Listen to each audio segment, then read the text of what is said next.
I mean, you got to start somewhere. I mean, you're not going to come out the gate, you know, play some records with Ross and Jay-Z. You know, you got to start somewhere. But the big thing I would say, I mean, if you truly do love and truly have a passion for it, I mean, sticking with it is the easy part because you love what you do. But I definitely say, I mean, you got to put in the time. You know, there's no question about that. I mean, I know me personally, it's a daily thing, you know, hours and hours.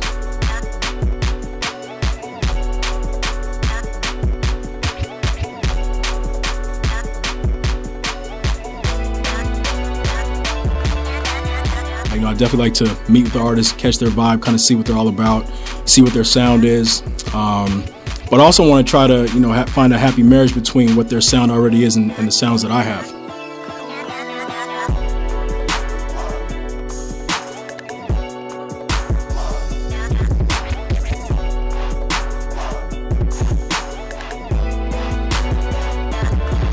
So you moved up here from LA. How you liking the change?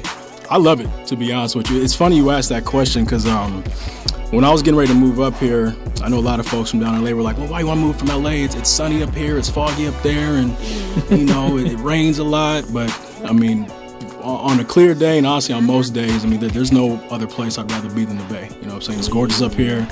The vibe is crazy, very diverse.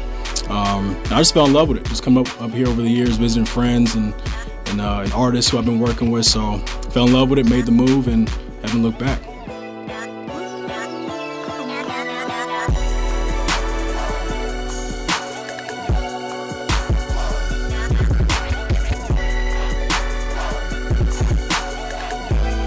Somebody actually clarified for me is, you know, they look at it more as a showcase rather than a beat battle.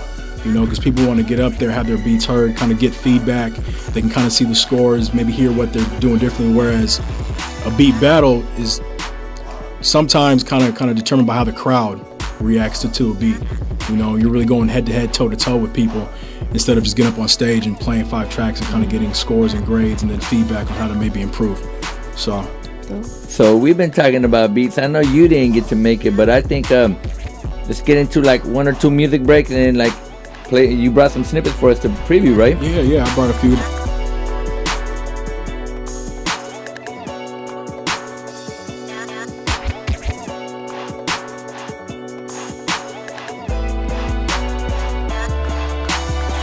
Because the night before, you had just done the LA one and you drove all the way up here for it, right? Right. Yeah, this whole, I guess, cycle for I Standard, I saw they had an LA showcase, and so I thought it was a good opportunity just to get down there because I'm originally from LA and a lot of, you know, just friends, family, other folks who I work with down there. They hadn't had a chance to go to anything like that, so I thought it'd be a good opportunity to get down there and kind of showcase the stuff I've been doing in LA, but also wanted to do the one in the Bay Area too. So drove down to LA, did the showcase there, and then early the next morning got in the car, drove back up and did the showcase in the Bay, man. So it's really all about just that hustle and that grind, man. It's not always about the money. For me, it's really about the music and building that network. Just like you said, network is key. And just thought it was a good opportunity to kind of have a West Coast kind of California road trip. You know, do some stuff in LA and then get back up to the Bay and then rock it.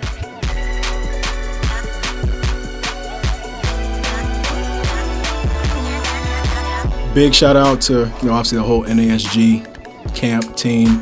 Big shout out to Boss Hoss Entertainment. Breakstone Productions, Local Boy DJ, Golden Ticket Management, the whole crew, Boss, Quam, Low, J Doss, Dutch, Anat, Chris, Stevie Dub, Lou, I see you. Just everybody, man. Everybody who I talked to, met with, worked with, etc., man. Got nothing but love for you. Respect.